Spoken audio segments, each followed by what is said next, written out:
when they preach and when they talk about religion, there's something about it that never quite comes through.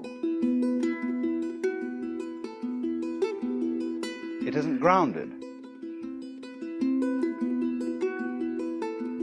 It stays in a watertight compartment all of its own. You know, like religion for Sundays. It remains academic. And that's not because people who profess spiritual ideals would, as we say, fail to apply them. That's an ancient misunderstanding. If you go to any church in the Western world and to many, many churches or temples in the Eastern world, what you will hear there as a content of the message boils down to this: my dear people, you ought to be good. You ought to love each other. You ought to love God, whatever that may be. And this is the way we should live. We are describing you the ideal life. And everybody knows that they're not going to do it.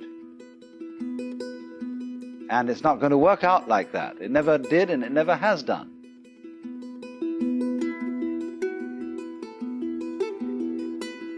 And so they preach it all the more strongly and say, come on now everybody, get with it. Do this thing, you ought to. And the preacher, to be modest, has to also to say, I ought to, and I'm in just the same situation as all of you are, but I don't do it either. And so we all say how very sad it all is, and we ought to somehow do something or other to get the energy to bring the ideal into actualization. And so you may be perfectly sure that the moment anybody talks about ideals, it's not going to happen. Because wherever there is this sense of saying to yourself, I should,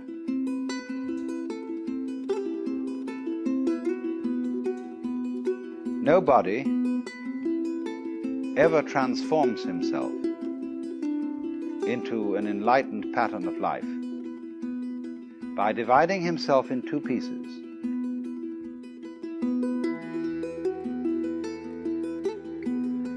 Good I and bad me, wherein good I preaches to bad me and tries to make me over.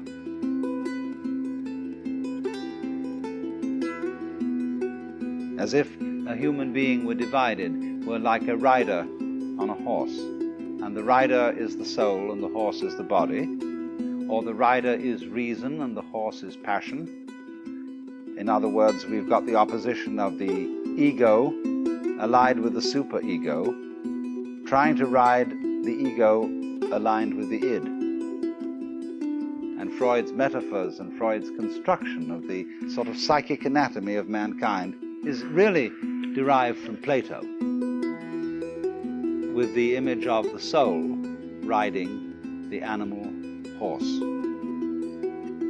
Now, all this is a total failure, because there is a secret connection, as it were a sort of back stairs, between good I and bad me.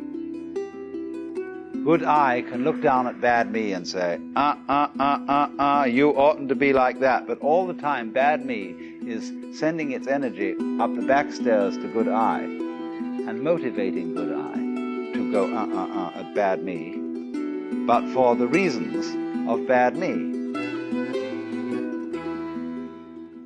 I ought to be better because then I could be more proud of myself.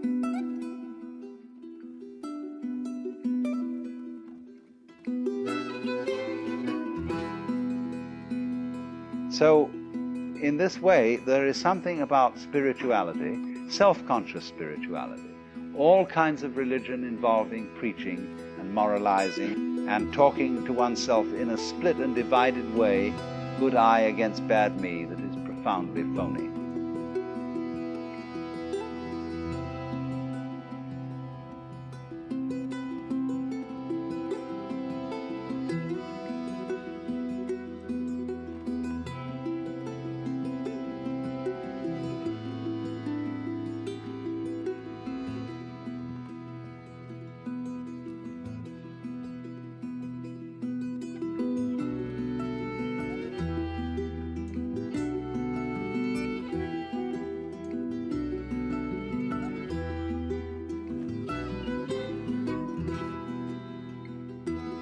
That has been one of the main streams of Buddhist way of life,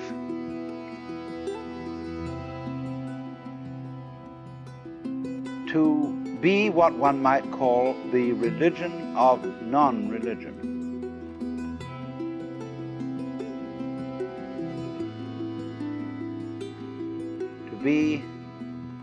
To find, to demonstrate, to convey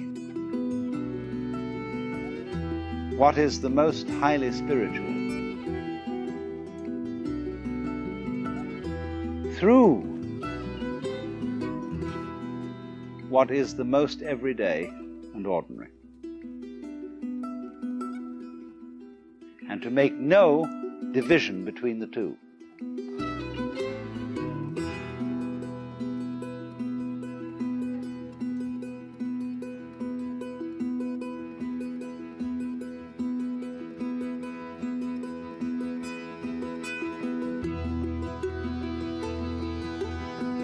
So that you might say, the more everyday it is,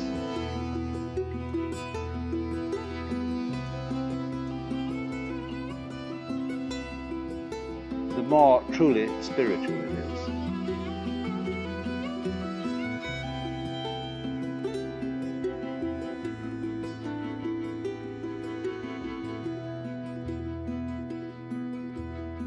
But the more it appears to be spiritual, that is to say, something different from, aside from, apart from everyday life, the more false that kind of spirituality will be.